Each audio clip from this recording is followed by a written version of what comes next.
नमस्कार। महाशिवरात्रि का पर्व आने ही वाला है और चारों तरफ भगवान शिव की पूजा की तैयारी चल रही है। और जब शिवजी की पूजा की बात हो तो एक चीज के बिना वो अधूरी मानी जाती है, बेलपत्र। लेकिन कभी सोचा है कि आखिर यही पत्ता इतना खास क्यों है? चलिए आज इसी के पीछे का रहस्य जानते हैं। तो सवाल बहुत सीधा सा है कि भाई महाशिवरात्रि पर शिवलिंग पर बेलपत्र ही क्यों? मतलब दुनिया में इतने सारे पेड़ पौधे हैं, फिर इसी एक पत्ते में ऐसा क्या है? इसका आध्यात्मिक महत्व इतना गहरा क्यों है? चलिए पता लगाते हैं। इस क्यों का जवाब पाने के लिए ना हमें चलना होगा एक बहुत ही पुरानी, बहुत ही मशहूर कहानी की तरफ। समुद्र मंथन की कथा। जी हाँ, हमारा पहला सुराग वो वहीं छिपा है। तो कहानी कुछ यूं है कि जब देवता और असुर दोनों मिलकर अमृत के लिए सागर को मथ रहे थे, तब अमृत से भी पहले निकला हलाहल विष। और ये कोई मामूली जहर नहीं था, ये इतना भयानक था कि बस एक पल में पूरी दुनिया, पूरी सृष्टि को राख कर सकता था। अब इतना बड़ा संकट देखकर कौन आगे आता? आए महादेव। उन्होंने पूरी दुनिया को बचाने के लिए उस जहर को पी लिया, लेकिन उसे पेट में नहीं जाने दिया, अपने गले में, अपने कंठ में ही रोक लिया। और बस इसी वजह से उनका गला नीला पड़ गया और वो कहलाए नीलकंठ।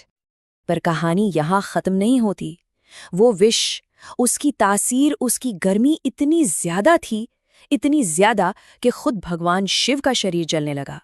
वो एक असहनीय जलन और ताप से बेचैन हो उठे। और ठीक इसी मोड़ पर, इस मुश्किल घड़ी में एंट्री होती है बेलपत्र की। शिवजी की इस भयानक जलन को शांत करने के लिए सारे देवताओं ने उन्हें बेलपत्र चढ़ाना शुरू किया। क्यों? क्योंकि बेलपत्र की तासीर ठंडी होती है, शीतल होती है, और कहते हैं कि इन्हीं पत्तों के असर से शिवजी को आराम मिला, शांति मिली। अब यहाँ से कहानी और भी दिलचस्प हो जाती है। ये तो हुई पौराणिक कथा, पर क्या इसमें कोई वैज्ञानिक लॉजिक भी है? यकीन मानिए है।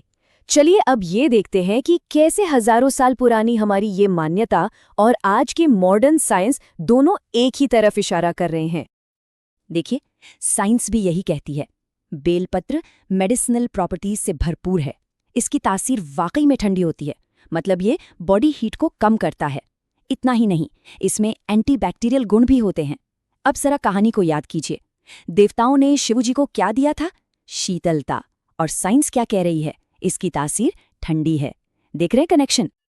अच्छा, हमारे पुराने ऋषि मुनियों ने तो इसे एक कदम और आगे जाकर समझा था। उनका मानना था कि ये सिर्फ एक पूजा का हिस्सा नहीं है। जब शिवलिंग पर जल, दूध, भस्म के बाद बेलपत्र चढ़ता है ना, तो ये आसपास के पूरे माहौल को, पूरे एटमॉस्फेयर को प्योरीफाई करता है। एक तरह से ये पॉजिटिव एनर्जी के फ्लो को बढ़ावा देता है। तो ठीक है, बेलपत्र चढ़ाना है ये तो समझ गए, पर इसे चढ़ाने के भी कुछ खास नियम होते हैं, कुछ तरीके होते हैं जिनका पालन करना बहुत जरूरी माना गया है। तो चलिए एक नजर उन पर भी डाल लेते हैं।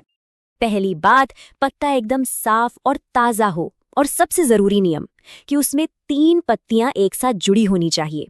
इसे त्रिदल भी कहते हैं। जानते हैं क्यों? क्योंकि ये त्रिदेव ब्रह्मा, विष्णु, महेश का प्रतीक माना जाता है।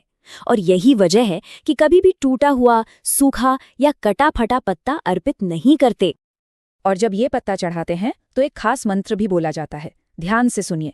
त्रिदलम त्रिगुणाकारम त्रिनेत्रम च त्रिआयुधम त्रिजन्म पाप संहारम एक बिल्वम शिवार्पणम।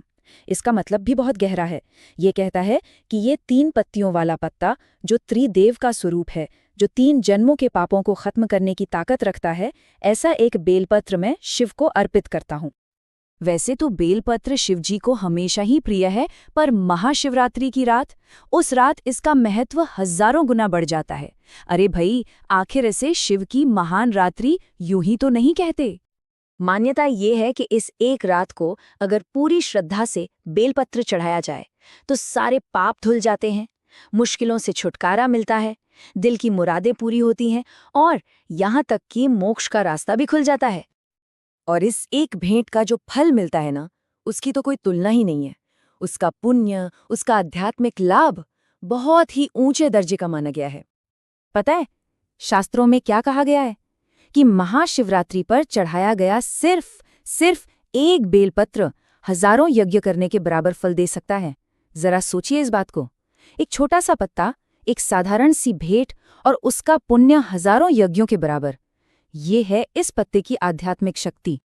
तो अब ये सब जानने के बाद एक सवाल तो मन में उठता ही है ना, कि क्या हमारी ये जो पुरानी परंपराएं हैं ये सिर्फ आंख बंद करके मानने वाली आस्था है, या फिर ये आस्था और विज्ञान का एक कमाल का संगम है, जहां हर एक रीति रिवाज के पीछे कोई ना कोई लॉजिक, कोई ना कोई गहरा कारण छिपा है।